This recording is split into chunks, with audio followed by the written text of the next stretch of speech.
og það sem eykur mest af hjartslögum og drepur flesta fólki ekki kyrrseta, ekki það að þú stundir ekki íþróttir, ekki það að þú sért of mikið íþróttum, það það að þú ert stressaður.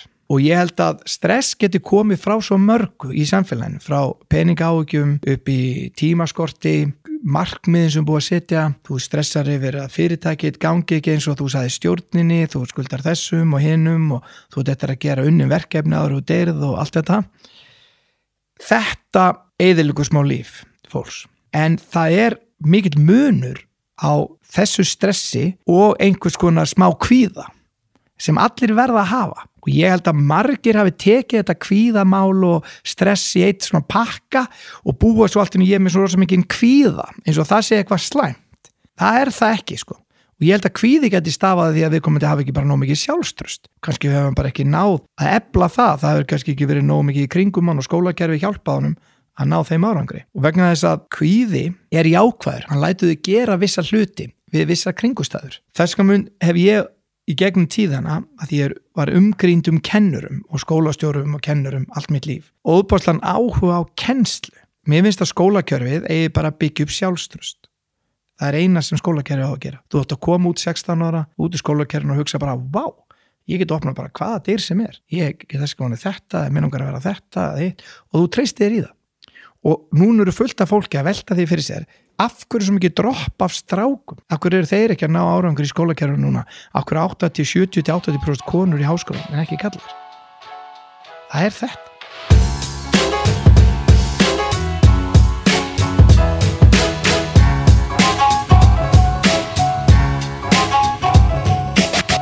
Hlustendur góðir, Snorri Björnsson hérna með ykkur.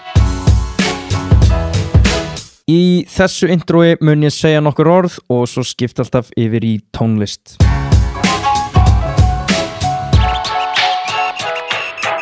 Þannig passa maður að hlustendur þreytist ekki á langri orðræðu og mónotóniskri rödd minni.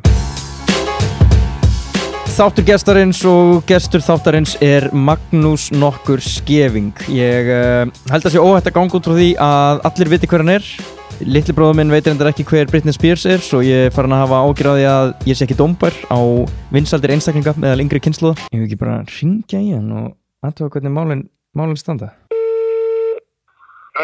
Sælir, hvað segirðu? Reynd. Hvað það gera? Að vinna. Já, snúa hjólum atvinnulífsins. Já, það hann peningum. Já, góður. Veist þú hver Magnús Skeving eða? Já. Þú veist það? Já, ekki hann að Ladebar kallinn.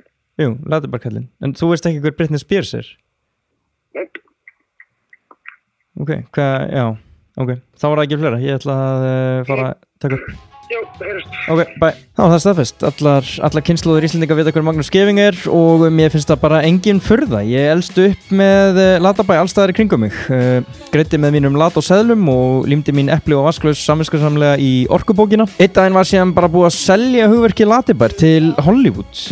Þetta þykir mér forvitnileg atburðarás.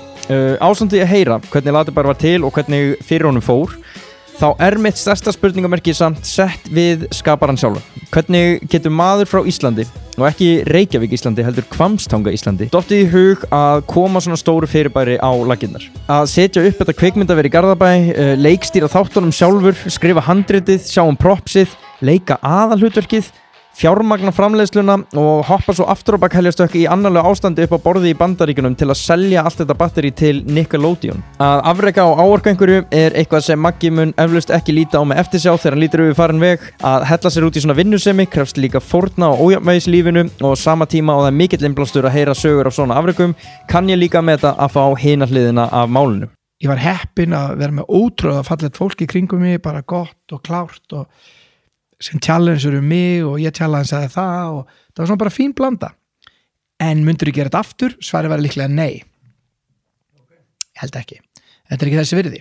Og það sé á við þegar maður segir það, þetta virði fyrir börnin og svona, en fyrir því persónulega sjálfan, fjölskyldulífið og annað, það myndi ég segja nei. Að vinna eitthvað svona stór koncept og heimsmæli hvar það svona, það eitthvað það sem þú tapar. Það bara svoleiðis. Þessu viðtali skipt niður í 2 hluta. Ég satt límdur í sætinu með sögustund beint í æð og allt í einu voru 3 klukkutíma liðnir og ég get sagt ykkur það að viðtali hefði haldið áfram ef lögfræðiteymið hans hefði ekki gripið inn í. Hringir síminn. Þetta er eina lögfræðingur ég þarf að hitta núna. Lögfræðingurinn vill fara að fá þig úr settinu. Ég held að sé líka bara komin tíma á það. Þetta komið hátt upp í 3 klukkutíma þetta hjá okkur. Þetta í fyrsta skipti sem að lögfræðingur viðmælanda míns þarf að rjúfa útsendinguna og ég þessum tiltekna einari lögfræðingi mjög þakkláttur þar sem ég þykir þetta mjög nett leið til þess að ljúka viðtali. Þið vitið mæta vel að þátturinn í boði Safran og Origo.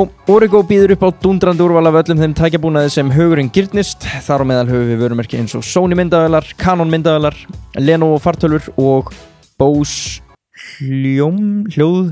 hljómtæki. Þar má nefna þráðlausu heyrnartólin Soundsport Free frá Bose. Ekki amalegt að hlaupa snúrulaus götu borgarinnar með þessi heyrnartól pikkfast í eyrunum. Hljómgæðin eru mjög impressive. Það verður engin svikin af þeim og þetta situr þéttingsfast í eyrunum á þér á meðan æfingu stendur svo það er ekki undan mörgu að kvarta hér á bæ. Heyrnartólunum fylgir líka svokölluð hleðslu askja sem hleður heyrnartólun fyrir þig á meðan þau eru ekki í notkun. Ég nota þetta mikið, ég mæli með þessu mikið og ég hvet þig til þess að kíkja á úrvalið á netverslun.is mikið eða bara kíkja í verslun Origo í Borgartúni og fá faglega sem og hjartahlýja aðstoð fagmanna. Lýðheilsu átak Safran og The Snorri Björns podcast show heldur áfram með 25% afsláttakóðanum Snorri í Safran-appinu. SNORRI. Af hverju ekki að slá 1/4 af verðinu? Af hverju ekki að slá 1/4 af verðinu á næstu máltíð og nota kóðan Snorri í Safran-appinu? Ég er vissulega að endurtaka mig en þessi afsláttur er bara svo góður að hann er þess virði að endurtaka. Píri kjúklingur með píri sósu eða með öðrum orðum fastuliður í mataræðinu mínu síðustu árin. Kjúklingur, hrísgrjón, sætt kartafla, salat. Þetta er eins staðgóð máltíð og við viljum hafa þær. Safran býður einnig upp á nýjunga matseli fyrir lágkolvetna fólkið nær og fjær. Keto kjúklingaréttur, kólagrillaður píri kjúklingur á teini og nú síðast keto bökur sem ég á alveg eftir að smakka. Ég hef hingað til bara verið í Milano bökunni. Döðlur og rjómaostur, það er svolítið erfitt að hætta því bara og fara í eitthvað annað. Þessa rétti og fleiri finnur þú á Safran Bíldsöða, Safran Bæjarhrauni og glænýjum og endurbættum Safranstöðum bæði í Glæsibæ og á Dalvíi. Snorri afsláttakóðun í Safran-appinu fyrir 25% afslátt. Verða ykkur að góða. Við ætlum að henda okkur yfir í fyrsta hluta af 2 viðtal við Magnús Scheving, íþróttamann ársins 1994. Þessum að geta að ég fættist þetta yndislega ár og mér þykir mikill heiður að deila þessum 12 mánuðum með Magnúsi og honum örgulega líka. Magnús Scheving, dömur og herrar, gjörið þið svo.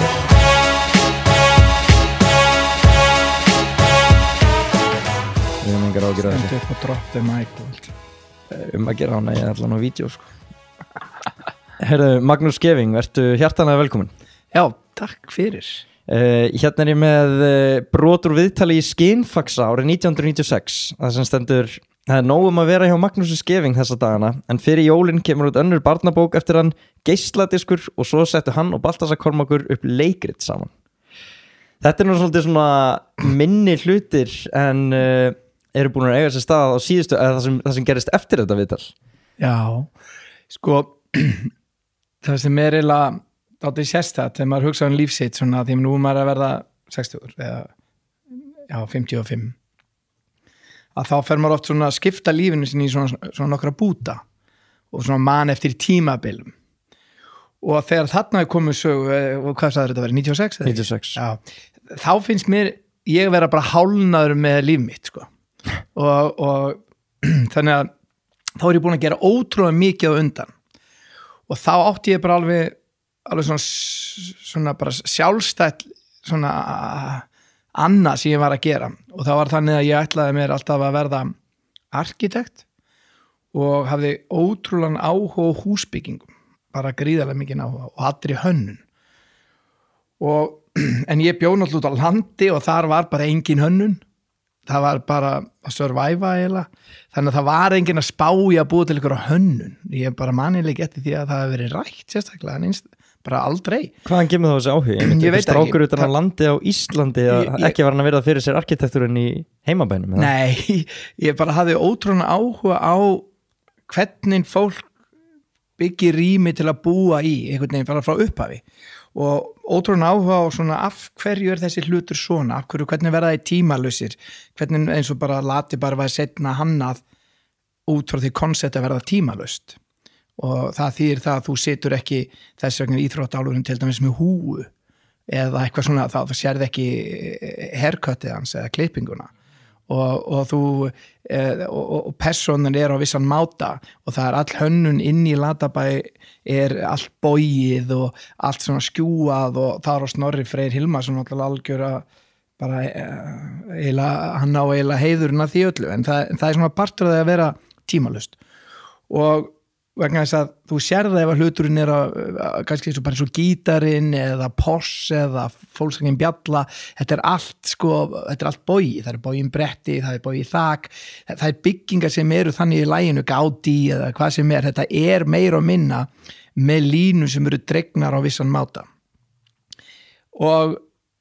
en aftur á móti þá, og þú veist ekki hvaða ár nákvæmlega þetta var hannað þetta gæti alveg verið gert í dag, þetta gæti líka gert fyrir 200 árum og þannig var ég sem svona lítið strákur hafði mikið áhuga þessu og fór snemma að verða svona taka þátt bara í íþróttum og taka þátt í öllu slíku en það var eiginlega ég var svona meðalmaður í íþróttum, ég var aldrei sérstaklega góður íþróttumar, ég var samt alltaf mjög efnilegur en ég hafði engan áhuga að vera rosalega góður í einn íþrótt eiginlega bara karakterinn minn þannig mér langar rosalega að vera svona að geta prófað margt og geta gert margt og rauninni mikil keppnismaður í því að geta gert margt ég ekki keppnismaður til að gera eitt ég hef það ekki í mér og þá var það eiginlega þannig að ég tók mikið þátt svona íþrótt sem barn og byrjaði bara mjög snemma að vinna fyrir mér bara 5 ára eiginlega og vann þá bara fyrir tekjum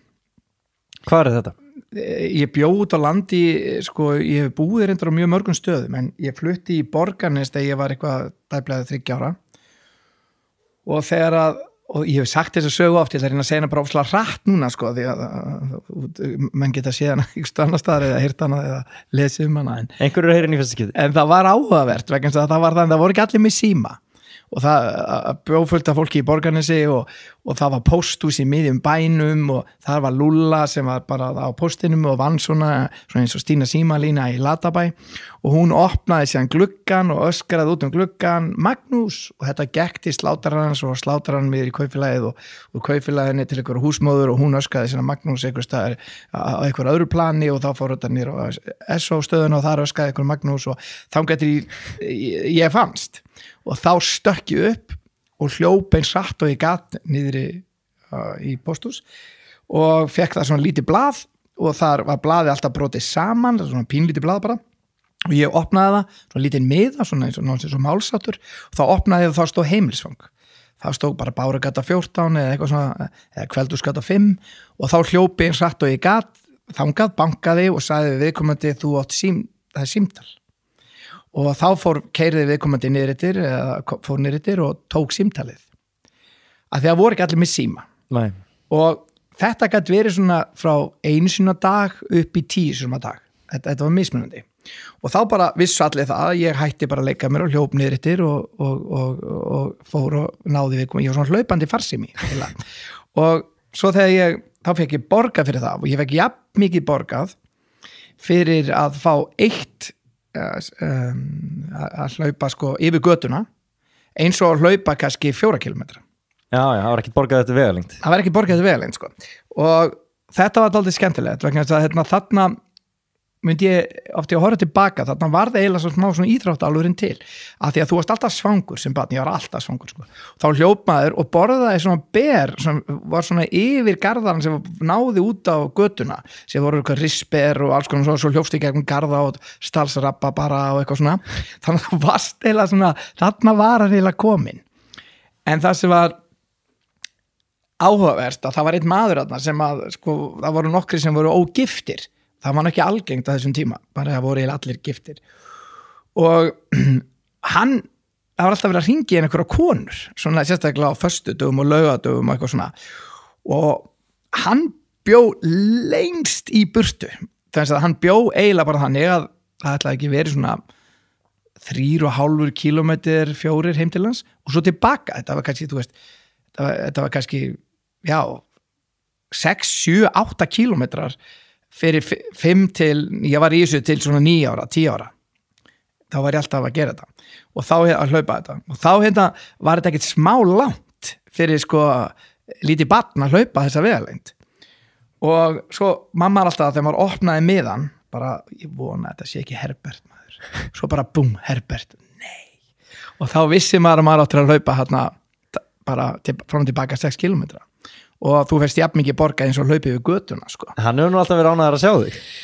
Þú kemur fréttirnar að sé eitthvað kona sem til í að heyri hann Já, þetta er alltaf áhugavert og hann var oft alltaf pirraði bara Nú, já kannski voru einhverja konu sem hann fílaði ekki það geti verið, en það var áhugavert sko að aldrei nokkuð tíman bauð einhverðið far tilbaka bara á að skuttlaði niður til aftur það bara gerðist ekki Já, svo þeir sem vorust að koma með miðan til þeir voru ekki, nei, það bara aldrei, það kom aldrei fyrir sko og þannig að þá var ég svo var ég í þessu bara og tók þátt í íþróttum og var þátt í góður og 100 gullpenninga fyrir hlaup og bara svona ýmislegt, var bara svona hafði gaman þessu, þannig að hlaup hjá mér voru ekki beint íþrótt að meira svona vinna bara svo þegar ég var aðeins eldri svona 11 ára þá fór ég strax að vera handlangari í svona smíðavinnu og fannst það mjög skemmtilegt að handlanga í smiði og svona svo ákvaði ég að verða, mér langaði rosalega að verða arkitekt og ákvaði að fara í skóla þegar ég var 15 ára til Englands að læra hnefaleika og ensku Já, byrju, hvernig kemur það til? Ég ætla aðeins að bakka kannski aðeins bara að því að þá skulle fara aðeins sko svo átti þér á karakterinu sko að ég hafði óbúslega áhuga á sko allri hönnun alveg frá því að vera bara að speglur í fötum alveg upp í húsabyggingar og upp í húsgögn ég hafði óbúslega áhuga bara á þessu öllum svo þegar ég var hann í Borgarnesi þá beið ég eftir því að íþróttahúsi er tilbúið, það var að byggja íþróttahús það var pínlít íþróttahús þannig að ég var hann og maður beið eftir það er tilbúið svo loksins þegar það var tilbúið þá fór fjölskyldan mín á Hvammstanga og þetta var hræðilegt fyrir mig og þar var ekkert íþróttahús þar var bara eitt lítill gangur og í skólanum og eitt ónýtt körfuboltaspjald og eitt kafall manni eftir hékk í loftinu og rimlar á vegnum og þetta voru og þessi gangur voru hurðarnar inn í sko kennslustofunar þannig að þegar þú skaust körfuboltanum og hann skaust í hliðar þá lendar hann hvort á húninum og skaust eitthvað annað eða þú gast ekkert hlaupið þetta mjög hratt eða varst eitthvað var að tækla eða þá varstu bara komin á hurðahún sko þannig að í rauninu var ekki rosalega mikið íþróttum í þessum sal þannig að þarna eiginlega áttaði ég mig á því bara ég er ekkert að verða íþróttamaður sko það er ekki að fara að gerast og við náðum ekki eins og ný fótboltalið þannig að ég tók þátt í svona hlaupum og eitthvað svona en þarna var faðir minn skólastjóri og hann tók líka við steypustöðinni og það var áhugavert að þessari steypustöð þetta var alveg hræðilegu staður þetta var svona eins og þú myndi taka versta vinnustað í heimi og myndi taka ljósmynd þá var þetta eins og þræla bara eins og bara eitthvað svona bara eldgamalt braggi með hrærivélum og helluvél og til að búti hellur og svo bara sement og sandur og þetta bara svona og allt í olíu, löðrandi olíu og frekar allt svona í niðuníslu bara alveg skelfilegt sko.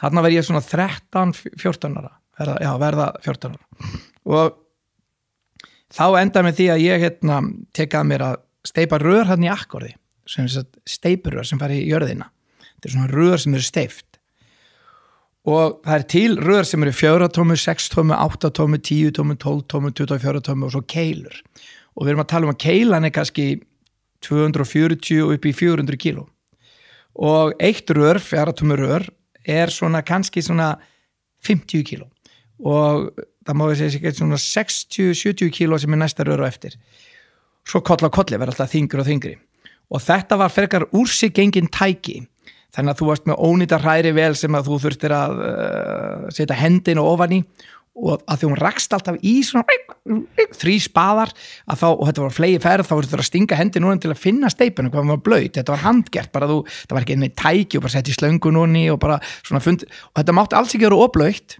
og alls ekki of þurrt og að því þá hrundi rörið þegar þú steypti rörið og tók svo kólfin innan úr til þess að keyra rörið til að leggja það frá þér og ef það var eitthvað að steypunni þá hrundi þetta og blautt og þurrt þannig að þetta var rosalega tækni vinna og þú verður að hafa þetta svona í höndunum svo var þetta hálf ónýtt og þetta í gólfinu og þetta hristist alltaf skelfur þegar þú ert að víbra þetta en þú situr ofan á muffu sem þú situr ofan á og lokar þessu og það svona eyru á því sem þú þarft að setja niður, svona klemmur nema þegar þú hristir þetta alveg til þess að víbra þetta þá var þetta svo lélega græjur að þá fá kólfurinn og klemmurnar upp og neldust upp bara af og þar alveg hefur getað fótbrotnað á eiginlega kannski svona 100 sinnum á dag kannski alveg nánast garantí sko þannig að þú fannst upp svona kerfið að þegar þú vissi hvernig það var að klikka að þá ertu að hoppa eins hátt og gast af þessu að þú stóðst ofan á þessu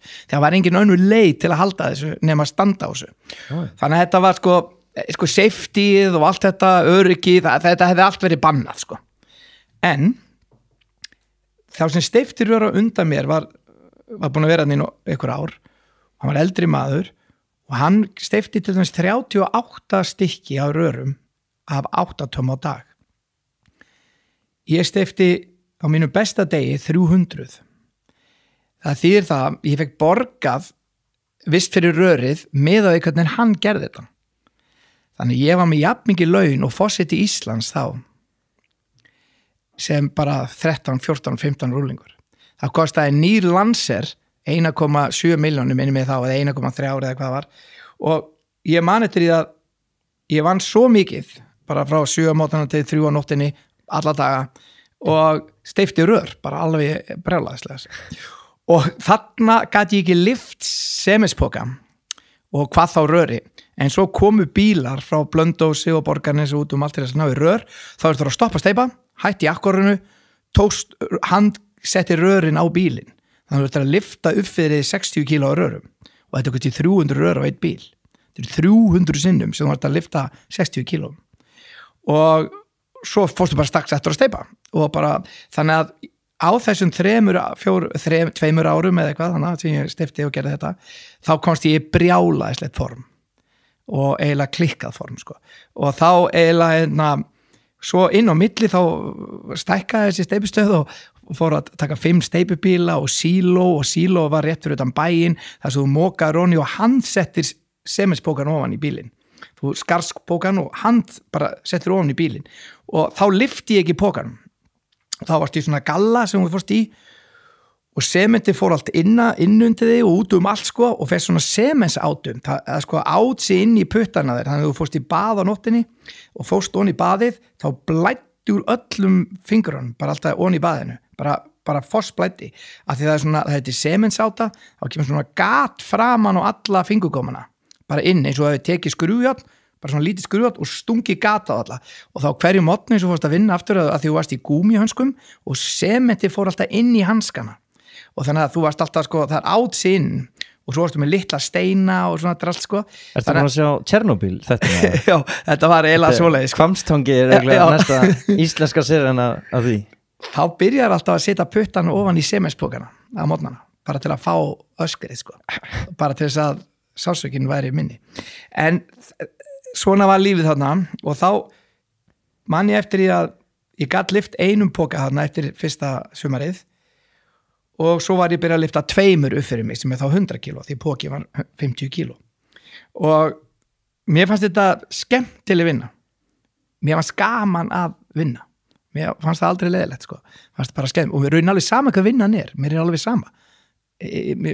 sama hvort ég sé að vaska upp eða smíða eða bera timbur eða mér er alveg sama mér finnst bara eiginlega allt skemmtilegt sko og þetta var gaman en á sama tíma þá æfði ég þá hljópi á nóttinni bara þannig að alltaf skokkaði bara bæinn og eitthvað svona því það var ekkert annað að gera og gerði arbeir og eitthvað svona og það var ekkert annað þarna síðan fór ég til Englands þá var ég ánum 15 ára og þá fór ég og var ekki 10. bekkur eða þá 9. bekkur þá fór ég á Reykjaskóla í Hrútafirði og það var svona skemmtilegasta árið mitt að vera á heimavistaskóla það var algjört, það komu villingarnir úr Reykjavík góðu strákarnir dugli úr sveitinni og svo einn svona eins og ég sem kom svona eiginlega middle of nowhere sem var svona kvorki sveitastrákur nýja brjálæðingur úr Reykjavík og þetta var ótrúlega skemmtileg tímabil, bara frábært að vera hérna á Reykjaskóla, þetta var alveg æðislega tímabil sko. Sástu mikinn mun á þér og sveitastrákunum eða borgarstrákunum? Já, var heilmikinn mun sko. Hver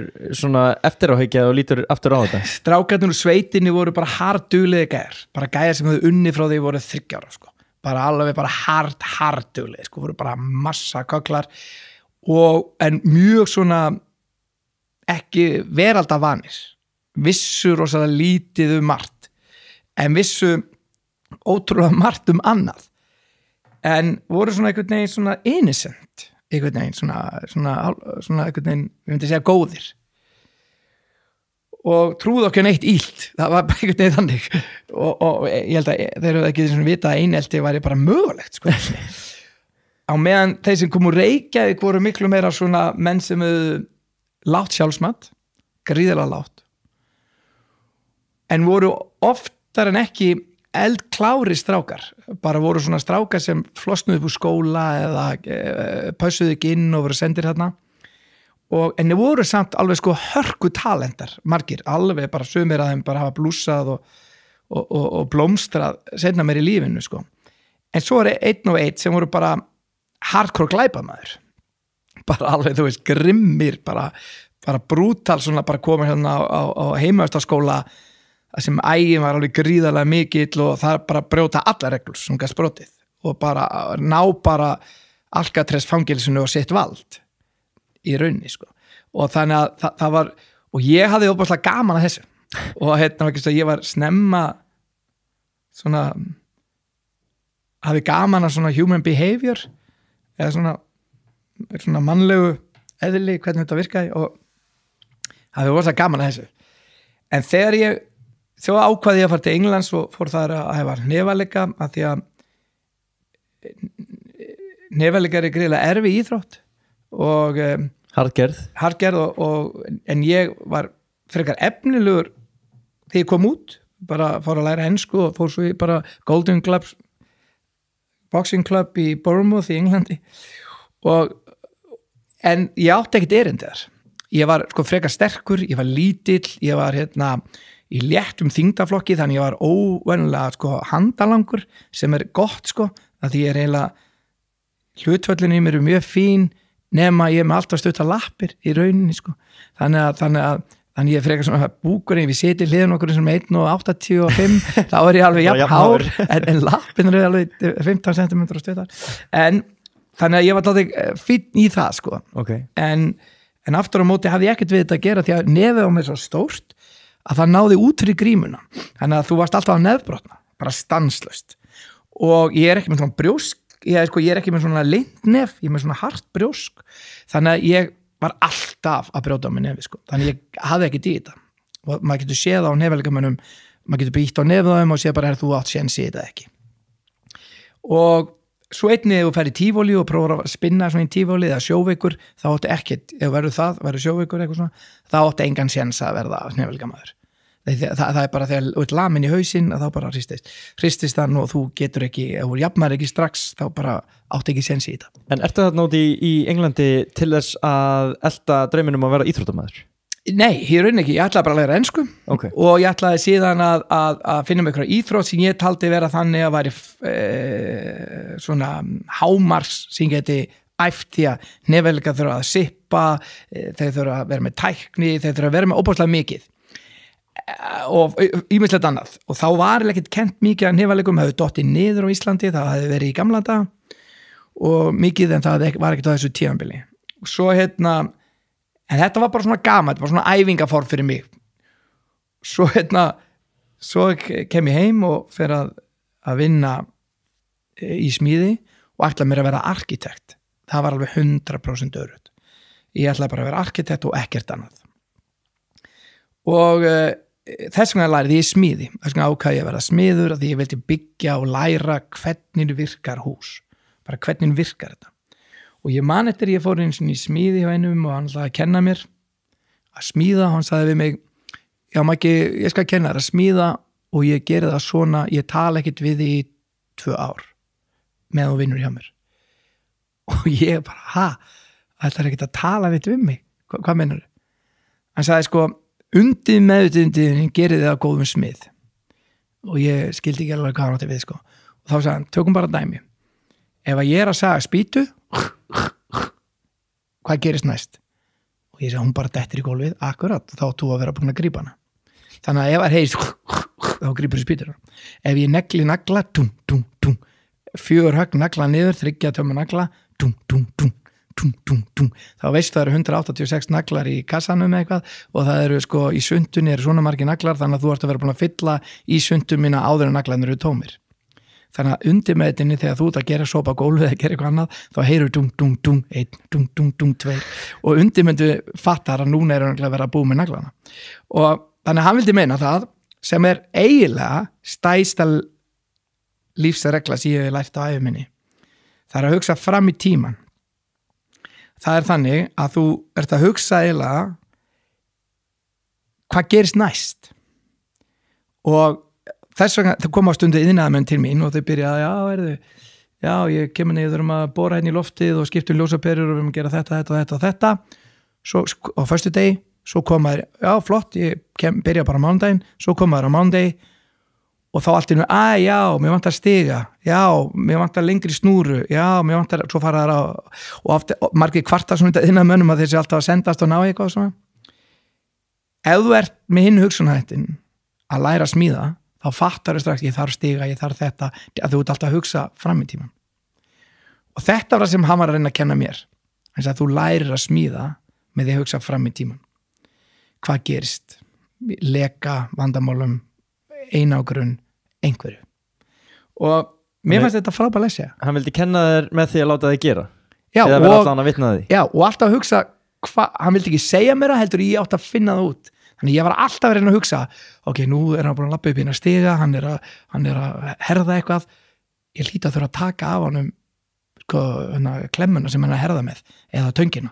Ok, þá hljópi ég og tókum átti tönginni og svo ég sé hann að negla þessa spýtu, hún stendur út fyrir, ég næ í saugina og eitthvað svona. Þetta var það sem maður var að reyna að gera. Að alltaf reyna að hugsa hvað gerist hugsalega næst. Og mér finnst þetta gaman. Mér finnst þetta frábært. En svo flutti fjölskylda mín enn og aftur og fór til Noregs og ég fór með 17 ára 17-18 ára og þá fór ég í skóla og lærði íþróttafræði og tók það bara og kom síðan heim og þá var ég búin að vera mikið í alls konar íþróttum í gegnum tíðina og búin að keppa í alls konar íþróttum og taka þátt í alls konar bara handbolta, körfubolta, fótbolta og svona og var reyndar mjög efnilega í körfubolta var eiginlega bara, það var mín besta íþrótt var körfubolti en ég stækkaði bara ekki neitt og þar að leiðandi átti ég ekki séns í það en ég tróð með körfubolta sko bara leikandi sko og stuttar en kraftmiklar lappir bara stökk upp og búps en ég átti ekkert í þá íþrótt í rauninni, það var bara raung íþrótt það var bara villust val en ég hafði gaman þegar ég íþrótt líka mér finnst það skemmtilega og handbolta og fótbolta mér finnst það gaman í öllu þessu en þegar ég var síðan einu sinni þá var ég að æfa þá voru eiginlega engin strákar að æfa nema kraftliftingar og svo varstu kannski frjálsum íþróttum en það var engin að þjálfa sig sem svona bara fyrir lífið bara svona, ég ætla að vera í heilsurækt það var bara ekki til alveg að hreisti bara eitthvað svona nei, það var bara ekki svona og mikið af þessum strákum voru á lyfjum og keppt eða voru ótrúlega hraustir, sterkir strákar og eiginlega bara alltaf fá á konur sko, voru bara eiginlega nánast alltaf fáar en þá var að riðið þessi rúms þolfimi og þolfimi Guðni Gunnarsson fann þetta orð upp þolfimi á meðan margir aðrir börðust í því að láta þetta heita aerobic sem er bara eitthvað orðskrýpi sko vegna þess að þetta heitir anaerobic eða aerobicar æfingar sem gengur út á það að þetta er svona þolþjálfun það er annarkvært þetta með súrefni eða ekki súrefni og anaerobics eða aerobics er þolþjálfun með þrúrefni og var búið til fyrir geimfara í byrjun þetta þá að segja loftháða og loftfyrða æfingar eins og bara 100 metrar hlaup væri án súrefnis á meðan 10 km væri kannski missúrefni, myndum orða það þannig. Nákvæmlega. Og það var til þess að ná sér skemmstu út úr líkamannum, þannig að þú æfir ykkur íþrótt, til dæmis allar að vera með, komast í óbærslega gott form, reyna, þá æfiru 15 sekundur og pásu 15 sekundur og 15 sekundur pásu 15. Þetta er erfiðasta forma æfingu sem getur tekið. Og þannig að þú heldur þetta ekkert út rosa lengi. Og þá hitti ég félaga minn sem var að byrja að reka líkamsræktarstöð sem heit World Class og þá var verið að byrja svona þolfimi þar og þá greipa mig einu sinni því ég fór þangað og spurði hvort að ég geti ekki tekið að mér að kenna leikfimi og ég hafði aldrei séð þetta, vissi ekki hvað það var einu sinni og labbaði upp og skoða þetta og ég held hann og ég geti nú kent þetta og fór bara og byrjaði að kenna þetta. Þannig að þú varst bara hraustur gaur og bara svo sem kjörun í þetta starf, án þess að vita mikið þetta? Nei, og svo fór ég bara að mennta með þess og skoða þetta en bjó bara til mitt með eigin þolfimi. Okay. Og bjó bara til mitt eigið og ég var þarna í 13 ár, kendi svona mörgum sinnum í viku og var með bara frá 60 til 100 manns í tíma í öll þessi ár. Og Þekktur svona líkamsræktarbilgjur á þessum tíma? Nei, þetta var ekki byrjað, það var ekki neitt, það var sko og þetta bara byggði upp sko, þessi þolfimi náði massanum inn af fólki, það voru vilt bara einhverjir 30 manns í salnum og that's it. Ég geti nefnt svona 10 svona tíma eða einhverjum svona þjálfunarfræði svona vinsæla hópa í dag en þetta var svona með þeim fyrstu á Íslandi á þessum tíma? Já, það var eiginlega ekki neitt, það var Jónína Ben kom með, var að kendi mikið af þessu og byrjaði þú veist og það var nokkri Mark og það var nokkri strákar Ágúst og Johnson kom að neinn líka þetta var svona svipuðum tíma allt og þarna voru sko já það var eiginlega ekki þannig að sko strákar tækju mikið þátt í þessum tímum þetta var Jane Fonda var komið með einhverja æfingar rass og Maja rass og læri og eitthvað svona sko það var ekki beint fyrir svona íþróttamenn og ég man eftir ég tók mikið á hópum eins og bara fótboltastráka þeir átti ekki séns í þetta það er bara ekki séns sko. Líkamlega? Nei, bara ölluleiti þeir gáti ekki gert hliðar saman hliðar og þeir gáti ekki sko sett hendinu upp og hinn fótinn til hliðar það er bara, coordination var bara ekki til og það er ekki séns sko. Það er svona stór hluti af þessu? Það er gríðlega sko, mín skoðun er svo þú verður að þjálfa þig ef þú þjálfaði ekki eftir auga og eyra þá ert ekki þjálfun ég ætla að útskýra hvað ég á við það er til dæmis það að í gamla daga það voru til dansars í öllum trúarbröðum það er sko regndansinn og alls konar elddansinn og bara hvað sem öll þessi form er í formi þess að þú gerir ákveðin dans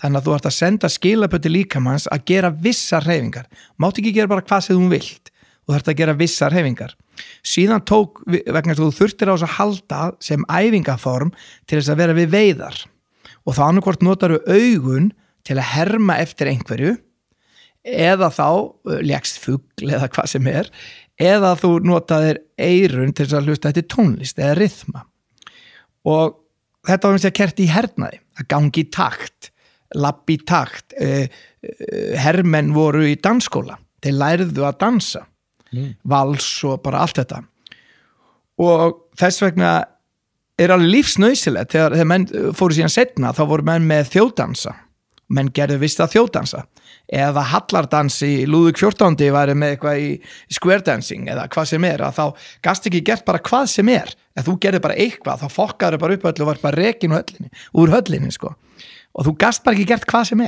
og þess vegna er þetta partur af því þegar menn dansuðu gömlu dansana eða fóru í rock eða kom setna þá losnaði aðeins þetta þá máttur þú dansa við eitthvað en þú máttir aðeins gera meira heldur en þú gast verið smá væld og þessar hömlur losnuðu svona aðeins að fólk fór að gera alls konar dansa og síðan minnkaði þetta alveg og skólakerfi fór að hætta að láta vera skyldudans í skólum og allt í nú voru bara heil kynslóð sem æði aldrei eftir auga eða eyra og það tapast bara niður brjálaðislega líkamlega geta þegar þú eldist og þú sendir signal frá heilanum til handarinn eða fótana að gera einhverja hreyfingu þá hægist á þessum boðum með tímanum. Ef þú hættir að vinna og þá er gamall, þá hægist gríðarlega á þessu.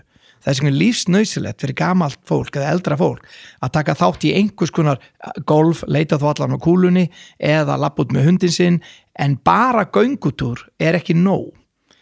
Þú verður að vera stimuleitaður af einhverju. Og þetta svona líka út að ég fekk til mig hérna Gauta Gretarsson sjúkraþjálfara og hann er mikið í þessum pælingum og hérna mikið talsmaður þess að þjálfa þess að henda í coordination og allt þetta og eftir hljóði og alls konar og ég fór til hans í svona tíma og ég var bara að kasta einhverjum borðtenniskúlum og tennisboltum með einhverjum svona aðeins eldra fólki þarna og veist, mér fannst þetta að vera tilgangslust þegar ég pröfaði þetta út að þetta tók ekki á, ég var ekki með harsperrur eða neitt svoleiðis, en hann var að tala um að þetta væri bara einn af þeim grundvallar þáttum sem mig vantaði í bara mínu svona líkamlegu heild, ástæðan fyrir bakverknum mínum og allt svona, það mátti rekja til þess að samhæfingin var ekki til staðar. Samanlega, og þetta er algjörlega svona og þess vegna fór ég í hnefalega því þar var sko, fyrsta sem hún færði í hnefalega með skopparabolti vegna þess að skopparaboltin gerir ryþman, sippa þetta er ryþmi, þetta er taktur og svo breytur takt og þess vegna hef ég aldrei skilið af hverju sundmenn til dæmis, ef ég var að þjálfa sundfólk þá myndi ég láta að fá vatnseldar til að hlusta á tónlist og ég myndi vita að heimsmetið eru einhverja ferðir 15 ferðir eitthvað og þá læti ég fá 127 beat og slægið í sko þú setur hendinu í vatnið í rissundi þá verður það og það er bara 127 beat svo eitt svo að þjálfaði í halvt ár svo sitt ég næstu tónlist og þá var 128 beat og svo sitt ég 130 beat svo 160 beat og það vartu bara einsmennistafinn. Taka hlusturinn inn í þetta? Já, það er bara lífsnauðsilegt. Ég held til dæmis að ég ætla að tala um það eins og þetta en förum aðeins yfir þess að þjálfum og þess að þjálfun að hún gengur út á það í rauninni að þú verður að æfa auga eða eyra. Ef þú hugsaður sjálfa þig núna, hvernig æfi ég bara, núna í dag bara, og ef það er ekki auga og eyra, þá ert í smá vesinni. Það er helsti ókostur við crossfit að það sem mér finnst persónulega. Og það sem ég er að tala um, þegar ég bjóti þolfimi í gamla daga, þá var það bara crossfit tími. Ég bjóti slíka þolfimi sem var með crossfit með því að þú þjálfaði líka coordination og svo crossfit. Þannig ég kalla þetta stöðvaþjálfanir og var svona fyrstur eiginlega með svona stöðvaþjálfana tíma og sem var eitthvað svona kent með eitthvað svona massa og þetta voru gríðarlega erfiði tímar, alveg bara, þú veist, bara svakalega erfiðir. Svo þegar menn fóru að átta sig á því að þetta var alltaf erfiðara því að coordination var alltaf flokknari því að hópurinn sem þú varst með vildi alltaf fá sko flokknari spór og þá er þessi voru nýjir átti ekki séns að komast inn og þá fóru stúdíón hans að spá í eða líkamstöðunar og ekki búin þá til leikumi fyrir byrjendur, milli og lengra komna og svo kom á sko tískubilgjur til þess að bara palla leikumi og palla leikfimi er í rauninni ekkert annað en það þú getur raðað í tímana öðldara því fólk var að keyra á hvern annan og alls konar hinum tímanum sko, einn sem var nýbyrjar fór over til vinstri, allir fór til hægri og þá var búið til pallur og í rauninni er pallæfing ekkert öðruvís en hitt nema það er bara til að rata á þinn stað það gæti alveg þess að vera X á gólfinu sko. En það er bara að þú ratar aftur á pallin og svo kom spinning til dæmis, eða body pump eða hvað sem þetta var og ef þú ferð til dæmis í spinning sem er frábær þolþjálfun en þá er það ekki nema 30% getu að því raunin ert ekki að halda balans þú ert ekki að fara upp og niður nákvæmlega. En það er frábær þjálfun en ef þú gerir það eingöngu þá ert ekki í góðum málum og mér finnst þarna líka eitt til þess að koma inn á þetta ég er mjög sammálaður með að gallin við crossfit er að vanti svolítið þessa samhæfingu í þessu og það snúist meirum á lappir út gjörsamlega búin á því en það er mjög auðvelt að þú veist, sitja allan daginn fara svo og gera eitthvað af 100% ákefð og lappa sér út og sniðganga allt sem heitir bara svona almenn heilsa eða hristi eins og það sem úr talum eins og jafnvægisæfingar eða samhæfing, þetta er ekki mjög mér sexy langar sko. Rosalega til þess að taka viðtal bara ég verður örugglega dáin en ok við crossfit stjörnu þegar hún verður 65 ára Já, sjá hvað tóllið hefur tekið af líkamannum Já. Heldur að það sé meira heldur en eins og bara NBA leikmaður? Nei, alls ekki Nei. Og ástæðan fyrir því held að það sé enn meira þar þess vegna held ég að maður eigi ekki að vera top athlete til að vera heilbrigður maður á ekki að vera í topp, maður ánefnilega ekki að taka þátt í nýttin keppnisíþrótt til þess að verða heilbrigður. Ég held að það sé að því að 100% vegna þess að ég held til dæmis þú ert í fótbolta og annað, þú ert á flegiferð í toppþjálfun og það kemur maður á flegiferð og keyrir á þig. Ég myndi að vera í crossfit og myndi maður bara keyra í þig. Þú fær það líka í hinu sko. Algjörlega. Það bara ræðist allt maður aftan á þig. Þetta er eins og hérna með NFL þeir segja, þú veist, er það ekki öruggar út að þeir eru í brynju þeir verja sig með henni? Nei, brynjan nota sem vopn í amerískum fótbolta. Já, þannig í rauninni sko, held ég að ef við tölum heilbrigði sko, en það er þetta að tala peninga, gaman og alls konar annað, útrás, bla bla bla, en ef við tölum heilbrigði. Já, sjálfsög, ég er mjög sammála því og það kannski liggur hættan að fólk líti upp til þess að fólk svo reyna að gera eins og það en myndir við vera sammála að þetta eigi líka við það sem þú ert búin að gera í að byggja upp fyrirtæki og þess áttar að svona extreme fókus á eitthvað eitt sé í rauninni ekki það sem er best. Sko ég held þú náir reyndar ekki árangur í neinu nema að vera allan 10.000 klukkutíma í því og 10.000 klukkutímar er tölvur langur tími og þannig að þú þarft að vera, ef þú ætlar að vera góður í ykkur íþrótt þetta byrja mjög ungur þú þarft eiginlega að vera 6 ára líku við sko. Það er mjög, eða hafa einhver indication áður, ég held að það sé mjög erfitt að ná okkar langt í einhver í dag á þess að byrja að spila á fiðlu 3 ára, 4 ára, 5 ára það byrjar engin 21 árs og verður snillingur ég held að það er mjög litla líkur að hann verður þá orðin 27, 8 ára hann er kannski orðin 37 ára þegar hann nær árangnum en þá er aðra undar miklu færari og eitthvað svona þannig að það er erfitt sko. Þannig ég myndi að halda ef maður er að flokka árangur og þú ætlaðir að verða þetta og vilt að barnið læri tónlist og allt sem er nauðsynlegt þá þarf þetta að byrja með snemma og þess vegna er óbærslega erfitt ef maður lítur á til dæmis íþrótti fyrir börn að það er spurning sko hversu mikið átt að vera keppni og hversu mikið átt að vera leikur og þau út með lítinn strák sem er kannski, eða stelpu sem er 7-8 ára og ætla sér bara að verða íþróttamaður maður bara sér það, þetta er bara íþróttamaður hún bara ætla sér að vera íþróttamaður þessi stelpa ætla bara að vera fótboltastelpa sko. það er bara svona dreymir og bara fílar þetta í botn þá er þetta alltaf erfitt að senda slíkan einstakling að spila fótbolt með einhverju stelpum sem er bara að gera þetta þegar það er gaman þú veist, það er erfitt vegna þess að þú veist, bara mamman og pappin þekkja barnið sitt vel og vita bara, markmiðin er hærra og þá kemur ykkur mamman og pappi og segir nei, krakkar er bara að fá að leika sér og þetta á ekki að vera svona erfitt og allt svona á ekki að vera svo mikið keppni og allir er bara að vera jafnir og allt þetta er trikkið það er mjög erfitt að spekla hvernig gerir maður þetta og vegna þess að sko í rauninni er engin greiður gerðu með því stundum í keppni ef það er keppni ef að ykkur fær að vera með og hann hefur ekki getu í það hann er tekin í gegn í búningsklefanum með eitthvað staðar annar staðar því miður sko þannig að það þarf að finna ég held til dæmis að íþróttir geri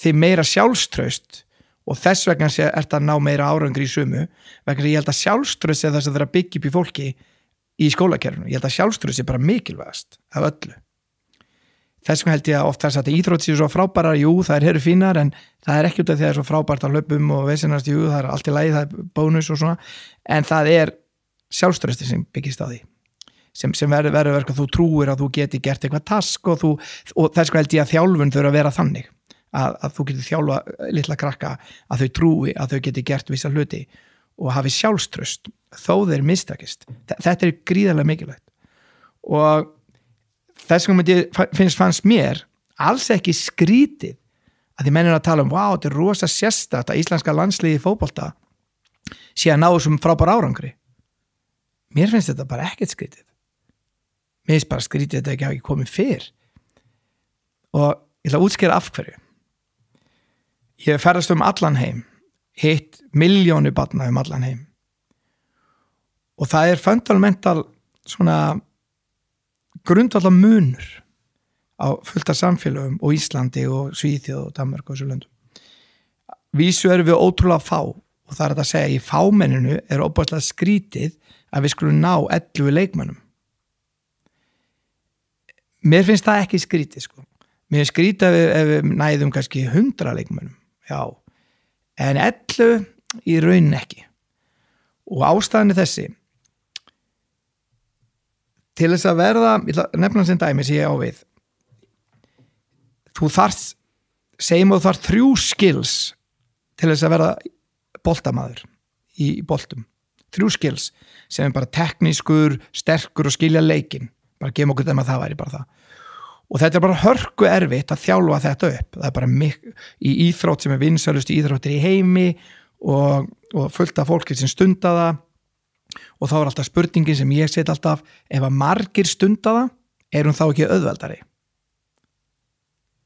ef að fáir stunda það það þá ekki erfiðara og það spurningamarki sem ég set oft sko þannig að, en þetta allan að segja með 3 skills segjum að þú getur valið á Íslandi 1000 krakka sem geta gert boltaíþróttir förum þá yfir í 4 skills sem að þú þarft að fara í split þú þarft að vera liður svo hún þarft ekki hinum íþróttunum bara raun ekki þú gætir alveg spila fótbolta að náni á tennaraði sko það veri betra að myndi gera það ef þú gætir það en þú þyrftir þess ekki þannig að segjum að vera í 4 skills þá nærðu kannski strákum þá nærðu kannski hvað þú ná mörgum strákum í 5-leika á Íslandi séu kannski 400 sem þurfa að ná í tennar á sér já, sem geta að fara í split 300, eru þið 200 eru þið 100, hvað eru margir sem hafa 4 skills þú myndi mæti í skólan bara morgun hvaða margir strákar komast í split það eru fáir sko allir séu margir, séu 100, 200 ok, segjum við væri 200 segjum við færi í 5 element það er eins og þolfimi að keppi í þolfimi það þýðir að þú ætti að brosa með hún gerir þetta það er til að hei, þetta er ekki neitt mál sjó, þetta er performance það náu eiginlega engan á Íslandi eru bara mjög fáir og það væri áhugavert að taka rútínu sem ég gerði 1994 sem í 2 mínútur og tjekka hvort að einhver geti executa hana í dag?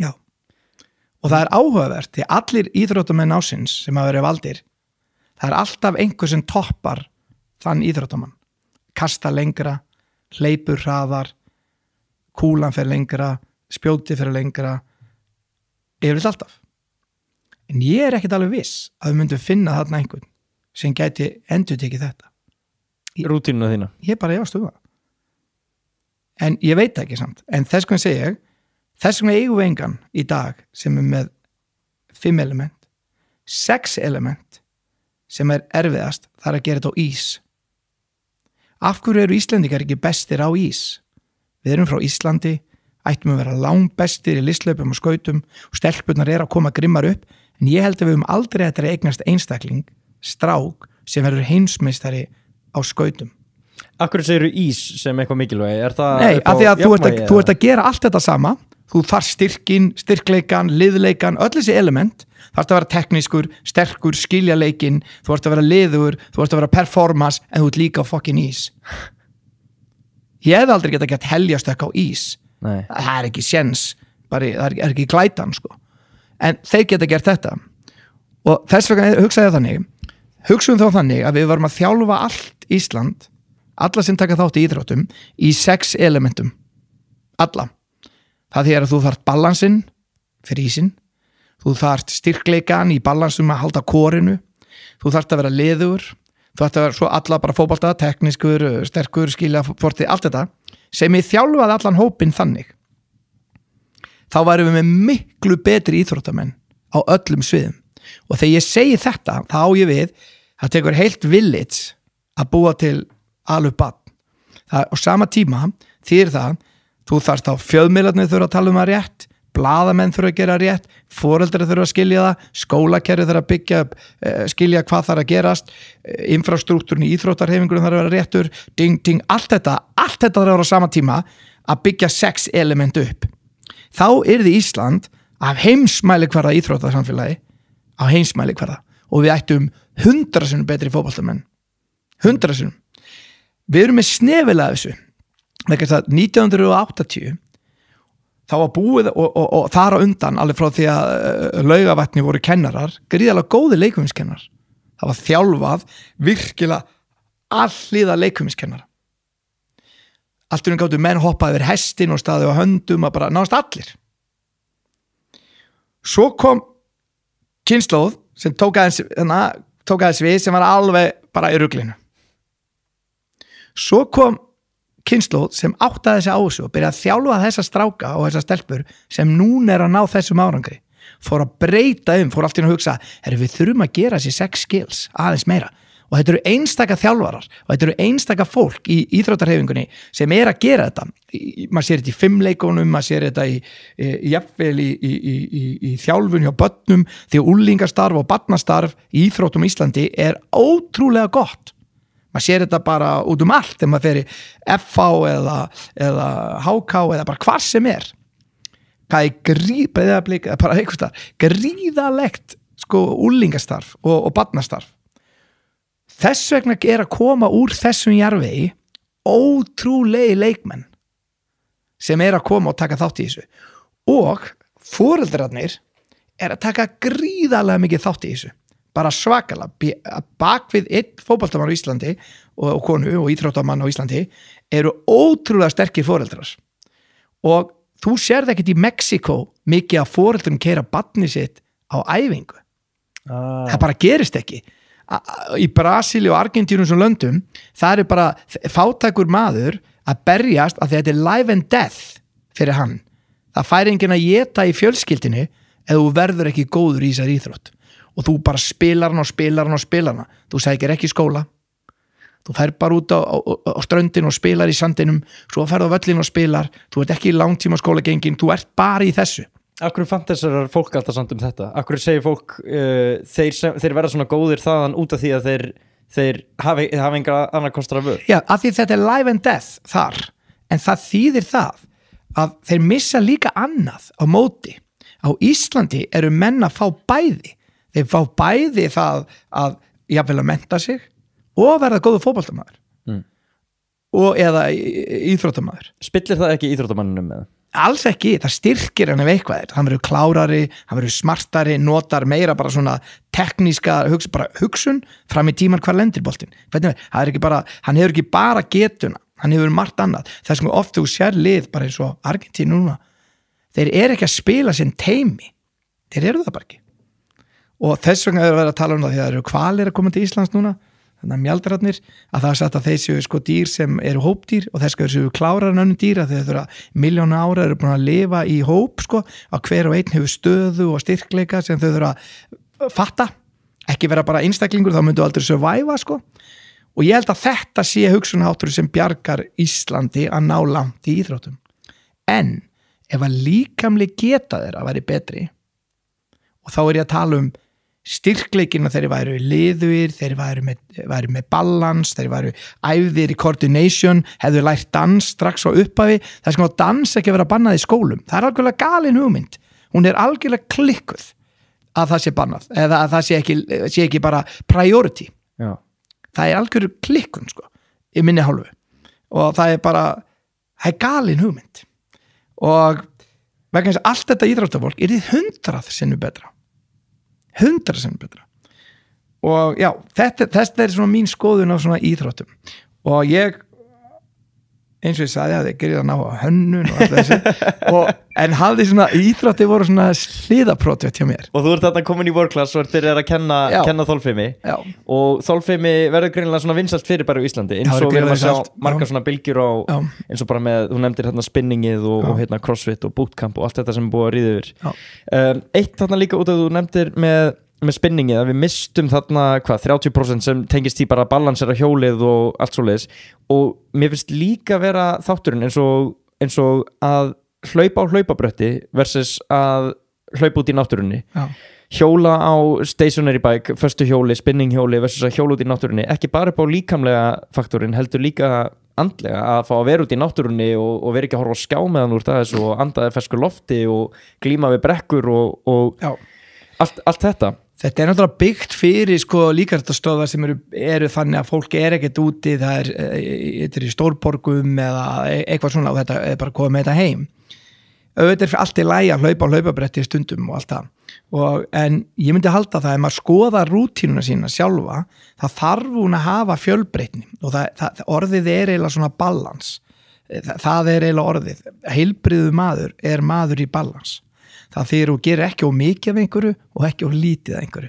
Þetta og þú blandar saman mörgum hlutum. það sagt til dæmis að það sé hollara líkamlega séð að fara í göngutúr með vinkonum sinni heldur en að æfa kannski í klukkutíma. Ástæðan er svo að samskipti með að tala við vinnin gerir meira fyrir líkama en heldur en nokkuð annað. Og mín skoðun er það svo, en ég hef ekkert rétt fyrir mér í því, sko, þannig að má enginn skrifa þetta niður, að ég trúi því svona, notaði bara sem svona, þetta er svona bara þess að svona þeri eða svona bara kenning, sko, sem hefur ekkert til þess að fatta bara hvað það verið að tala, að maður hefur allir fá svipuð mörg hjartslög í upphafi. Þú fær bara útluta bara 100 biljón hjartslög og það er allir mjög mörg, svona cirka. Og þá er það þannig að þegar þú þjálfa þig þá fer púlsinu upp í kannski 160-180 og svo þegar þú ert í hvíldarpúls þá getur þú náðan kannski niður 54 til 60 og ert þar bara slagur. Þar alveg maður sem æfir ekki neitt og púlsinu er alltaf 70 þá eyðir hann slögunum sinu meira heldur en íþróttamaður eða vel þjálfaður manneskja. Ef þú ert jóki þá getur þú gert þetta með huganum. Þá ertu alveg slagur og nær í púlsinu kannski niður í 40, 37 slög og þá ertu alveg slagur. En til þess að gera það þarf það að útiloka eiginlega allt líf. Það er bara að vera búið í helli eða klaustri, það sem er búið að útiloka allt frá þér. Sem að ég held að sé líka alveg galin hugmynd, sko. Bara fáránleg í rauninni, sko.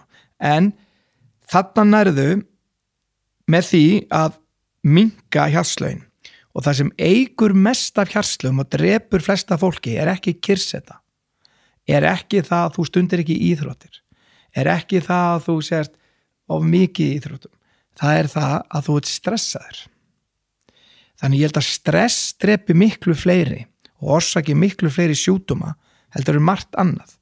Ég heldur að mataræði sé greiðlega mikilvægt, sko, alveg óhemmi mikilvægt reyndar, en það er stress. Og ég held að stress geti komið frá svo mörgu í samfélaginu, frá peningaáhyggjum upp í tímaskorti,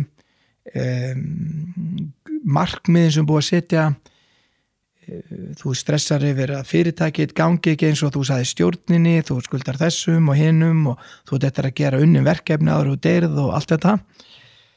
Þetta eyðileggur smá líf fólks og styttir það.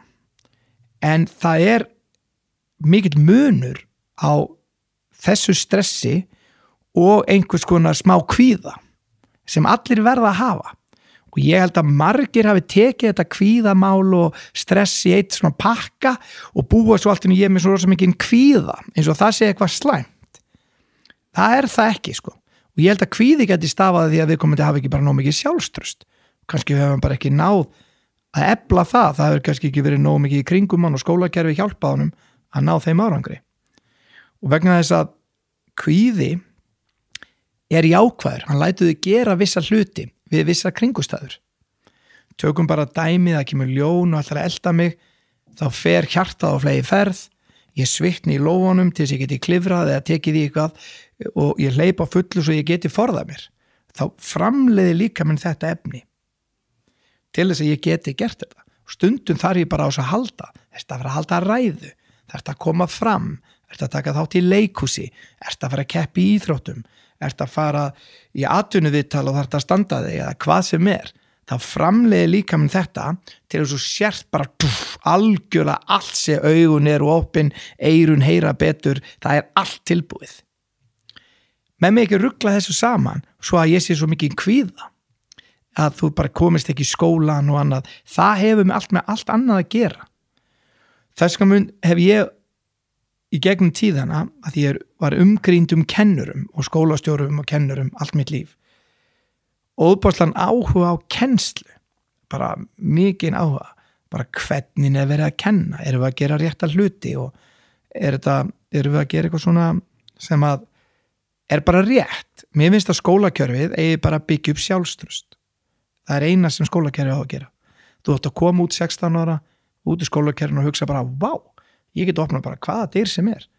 Ég get þess að þetta, mér langar að vera þetta, og þú treystir þér í það. Og núna eru fullt af fólki að velta því fyrir sér, af hverju svo mikið dropp af strákum Akkur eru þeir ekki að ná árangur í skólakerfinu núna? Akkur 70-80% konur í háskólanum en ekki kallar? Það er þetta. Ertu með einhverja kenningu? Algjörlega. Hún er svona. Ég held að sé þannig að í dag sé hamingjuhormónið, það kemur frá vissum hlutum að þú náir árangri í einhverjum. Þið finnst þú vera verðugur, þið finnst þú geta gert eitthvað. Og mín kenning, ég ætla að reyna að útskýra fyrir mig kenninguna sem ég hef með þetta, hvort ég geta, en segjum sem svo að þú væri með 100 box sem þú mútið teikna á blað, bara 100 ramma, bara ferköntu box, og þú væri búin að raða því á borði hjá þér og þetta væri 100 skills eða possibilities eða það sem manneska getur náð út úr sér. Bara þetta er allt, bara 100, sem þetta væri bara 100. Það væri alveg frá því að vera, þú er genatískur, sko, sterkur, þú ert aumur, þú ert, allt sem manneska getur orðið, fljótur, hægur, fljótur að hugsa, lengi að hugsa, pælari, opinn, lokaður, feiminn, bara liðugur, óliðugur. Allir möguleikarnir. Allir möguleikarnir. Svo þú fæðist, þá getur þú valið 70. Þú velur, og average, meðalmaðurinn, hann velur eitthvað svona í kringum miðjuna, bara gefum okkur dæmi að það væri svoleiðis, ekki í aðrana. Og þess vegna eru flestir svona svipaðir, ok? En þessi 70 box sem þú velur, það vill svo til að það er tekið próf í 5 af þeim. Segjum að það væri bara boxið starffræði, það sem þú átt að kunna starffræði, þú átt að kunna tungumál, þú átt að kunna íslensku og þú átt að kunna eðlisfræði eða eitthvað svona, bara segjum það væri eitthvað svona 5 box. Þá allt í einu lendir Jón Jónsson sem valdi hérna box sem var ekki einn af þessum. Hann kannski man ekki texta mjög vel, hann er ekki góður í tölum, en hann er rosalega góður í höndunum, hann er óbóðslega sko, mikil íþróttamaður eða eitthvað. Hann valdi önnu box. Allt í einu situr hann eftir í skólakerfinu. Hann bara situr eftir, hann bara getur þetta ekki, þetta er ekki. Þá er það spottað og hann fer í svona aukakennslu.